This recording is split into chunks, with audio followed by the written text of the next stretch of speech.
Hello everyone, welcome to my YouTube channel. इस video में हम बात करने वाले हैं हिमाचल प्रदेश पंचायती राज डिपार्टमेंट में जूनियर इंजीनियर, पंचायत सेक्रेटरी और टेक्निकल असिस्टेंट की वैकेंसीज़ के बारे में। तो सबसे पहले हम जूनियर इंजीनियर से स्टार्ट करने वाले हैं। तो ये न्यूज़ आप देख सकते हो, ये बिलासपुर की एक ब्लॉक झंडूता ब्लॉक की है, जहाँ पे कि टोटल 42 पंचायत हैं एक ब्लॉक के अंडर, और यहाँ पे सिर्फ 2 जेई हैं जो कि 42 पंचायतों का काम देख रहे हैं। और लगभग मतलब यहाँ पे जो रूल के हिसाब से एक जेई के पास जो लगभग 10 पंचायतें रहती हैं, तो यहाँ पे 4 जेई होने चाहिए थे, लेकिन 2 जेई जो हैं वो 42 पंचायतें देख रहे हैं। 21 पंचायतें एक के अंडर है। और इससे पहले 2013 के टाइम पे जो था, यहाँ पे सिर्फ एक जेई 42 पंचायतें देखता था।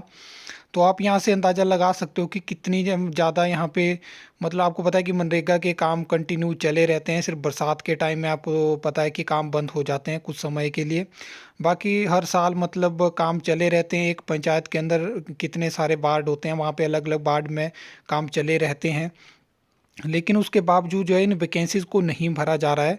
2019 में ये वैकेंसीज़ निकली थी जूनियर इंजीनियर की, और उस टाइम पे भी आपको पता है कि यहाँ पे पंचायती राज में जो भी वैकेंसीज़ होती हैं जिला परिषद कैडर के अंदर होती हैं, तो यहाँ पे सैलरी का भी उस टाइम पे मतलब कोई प्रोसीजर नहीं था, ब्लॉक में डायरेक्ट इंटरव्यू हुए।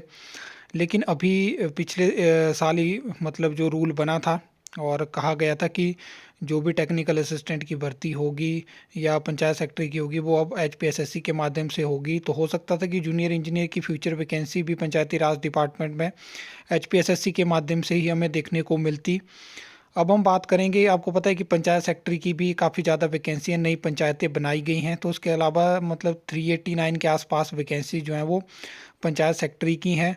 और टेक्निकल असिस्टेंट की अगर हम बात करें तो टेक्निकल असिस्टेंट के पास 2 से 3 पंचायतें रहती हैं, लेकिन अभी के टाइम में ऐसा है कि किसी किसी के पास 4 से 5 पंचायतें भी हैं। मतलब 3226 टोटल पंचायतें हैं हिमाचल प्रदेश में, और 1205 है सैंक्शन स्ट्रेंथ टोटल कैडरे जो है टेक्निकल असिस्टेंट का। लेकिन उसमें से 164 पोस्टें जो वो वैकेंट हैं टेक्निकल असिस्टेंट की, और यहाँ पे भी काफ़ी ज़्यादा वैकेंसीज थी और इनकी उम्मीद थी कि ये जल्दी हमें देखने को मिलेंगी। लेकिन एचपीएसएससी के सस्पेंड होने के बाद इन पे भी अब थोड़ा सवाल बन चुका है। और जनवरी इसके नवंबर में आरटीए लगाई गई थी, तो उसमें बताया गया था कि अभी तक एचपीएसएससी के पास वो वैकेंसीज नहीं पहुँची थी।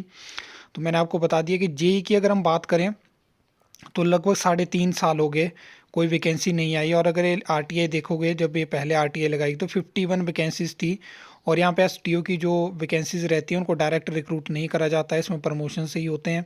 और 51 वैकेंसी उस टाइम थी, तो लगभग अभी तक तो ये 55 के आसपास पहुँच गई होगी।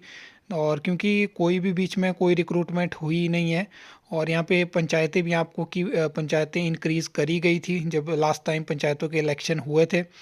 और यहाँ पे जो है वो काफ़ी ज़्यादा वैकेंसीज़ हैं। एक जेई को आप देख सकते हो 21 पंचायतें देखनी पड़ रही हैं, तो और ब्लॉक तो फिर कितने सारे ब्लॉक हैं हिमाचल प्रदेश में।